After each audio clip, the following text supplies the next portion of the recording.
नमस्कार, मी Poonam. News अनकटच्या sports अपडेटमध्ये तुमचं सगळ्यांचं स्वागत करते. पाहूयात क्रीडा विश्वातील काही महत्त्वाच्या घडामोडी.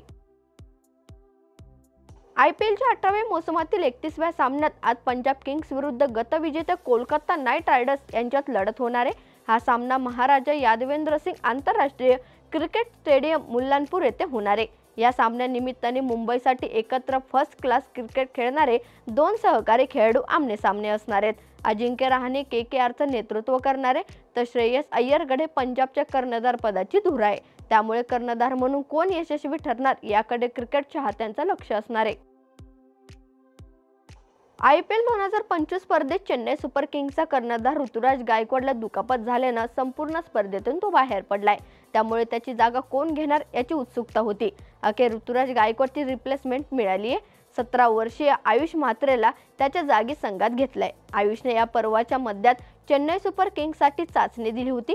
त्यातून त्याची निवड करण्यात आली असून चेन्नई सुपर किंग्सने त्याला 30 लाखांच्या बेस प्राइससह संघात घेतलाय. आयपीएल 2025 स्पर्धेतील 30वा सामना चेन्नई सुपर किंग्स आणि लखनौ सुपर जायंट्स यांच्यात रंगला होता आणि या सामन्यात लखनौ सुपर जायंट्सला पराभूत करून पुन्हा एकदा चेन्नईने विजयाची चव चाखली आहे. लखनौ सुपर जायंट्सने 20 षटकात 7 गडी गमावून 166 धावा केल्यात आणि विजयासाठी 167 धावांचं आवाहन दिलं होतं. मात्र चेन्नई सुपर किंग्सने विजयासाठी दिलेलं 167 धावांचं आवाहन 5 गडी गमावून 19.3 षटकात पूर्ण केलंय आणि या विजयानंतर चेन्नई सुपर किंग्सच्या पारड्यात 2 गुणांची कमाई झाली असून अजूनही गुणतालिकेत तळाशी आहे. पंजाब किंग्सची या स्पर्धेतील सुरुवात चांगली झाली आहे. 5 पैकी 3 सामन्यात विजय मिळवलाय. पण सनरायझर्स हैदराबादकडून मिळालेल्या पराभवानंतर गुणतालिकेत मोठी घसरण झाली आहे आणि असं असताना पंजाब किंग्सला उर्वरित सामन्यात आणखी एक धक्का बसलाय. सनरायझर्स हैदराबाद विरुद्धच्या सामन्यात दरम्यान दुखापत झालेला पंजाब किंग्सचा वेगवान गोलंदाज लॉकी फर्ग्युसन संपूर्ण हंगामासाठी बाहेर पडल्याची माहिती किंग्सचे गोलंदाजी प्रशिक्षक जेम्स होप्स यांनी सांगितलंय. दिल्ली कॅपिटल्सचा कर्णधार अक्षर पटेलला स्लो ओव्हर रेटसाठी 12 लाख रुपयांचा दंड ठोठावण्यात आलाय. रविवारी दिल्लीतील अरुण जेटली क्रिकेट स्टेडियमवर दिल्ली कॅपिटल्स आणि मुंबई इंडियन्स यांच्यात खेळल्या गेलेल्या सामन्यात स्लो ओव्हर रेटसाठी त्याला हा दंड ठोठावण्यात आलाय. बीसीसीआयने आपल्या निवेदनात लिहिलंय की आयपीएल आचारसंहितेच्या कलम 2.22 अंतर्गत या हंगामात त्याच्या संघाचा हा पहिलाच गुन्हा होता. त्यामुळे पटेल यांना 12 लाख रुपयांचा दंड ठोठावण्यात आलाय.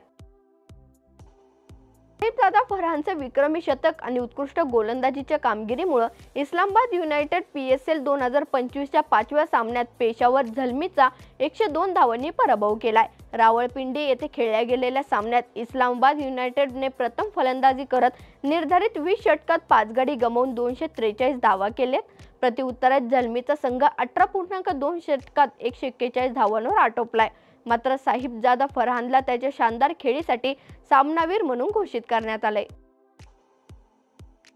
हॉकी इंडियाने सोमवारी 26 एप्रिल ते 4 मे या कालावधीत होणाऱ्या ऑस्ट्रेलिया दौऱ्यासाठी 26 सदस्यीय महिला संघांची घोषणा केली आहे, ज्यामध्ये 5 नवीन खेळाडूंनी वरिष्ठ संघात पदार्पण केलंय.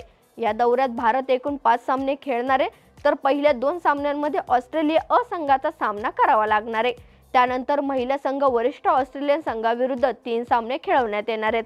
यातील सर्व 5ही सामने हे पर्थ हॉकी स्टेडियमवर खेळवले जाणार असून जूनमध्ये होणाऱ्या FIH प्रो लीग 2024-25च्या युरोपियन लीगसाठी संघ तयारी करत असताना हा दौरा महत्त्वाचा ठरणार असल्याचं बोललं जात आहे. तिरंदाजी विश्वचषक स्पर्धेतील भारताच्या तिरंदाजांनी 4 पदकांवर नेम साधत आपली मोहीम फतेह केली आहे. पुरुषांच्या रिकर्व्ह सांघिक स्पर्धेत रौप्य आणि वैयक्तिक रिकर्व्ह प्रकरणात धीरज बोंबादेवराने कांस्य पदक पटकावलंय. धीरजने धैर्य आणि संयमाने खेळी करत कांस्य पदकांच्या सामन्यात यश प्राप्त केलंय.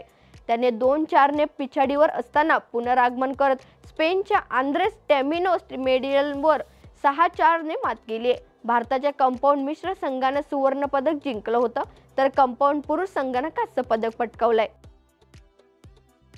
या बातमीसह स्पोर्ट्स अपडेटमध्ये तेच थांबूयात. पाहत राहा न्यूज अनकट.